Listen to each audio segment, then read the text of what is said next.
এতিয়া ৰাতিপুৱা বাজিছে 5:25 আমি গৈ আছো অম্বুবাচী মেলালৈ বুলি বাছ আহি নোপোৱাৰ পিছত আমি বোলো লাল চাহ এক কাপ খাই লওঁ তাৰপিছত গৈ আছো বাছলৈ এনেকে বাছৰ কাষত বহি যোৱা আমেজটো বেলেগ আৰু মোৰ লগত আছে ইফালে দীপজ্যোতি নয়ন আৰু লগত আছে হিমাংশু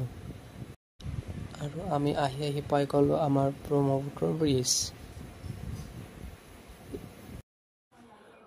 আমি এতিয়া বাছৰ পৰা নামি গৈ আছো খোজকাঢ়ি আৰু আমি আহি পাই গলো ফাইনেলি কামাখ্যা গেট আৰু আমি এনেকে খোজকাঢ়ি গৈ থাকিব লাগিব মন্দিৰৰ ওপৰলৈকে আৰু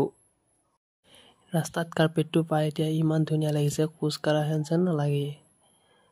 খোজকাঢ়ি গৈ এতিয়া আমি কিছু 1 কিলোমিটাৰ মান আহি পালো এইখিনিতে আহি কিনে আমি অকমান ৰেষ্ট লৈছো দিয়ক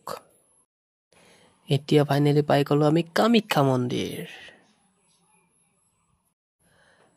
কি সুন্দৰ পৰিৱেশ আপোনালোকে চাওকচোন কোনে কোনে আহি পাইছে আপোনালোকে কমেন্ট কৰি জনাবচোন মই প্ৰায় এইবাৰেদি অম্বুবাচী মেলালৈ 3 বাৰ আহিলো দিয়ক আজিলৈ ইমানে বাই বাই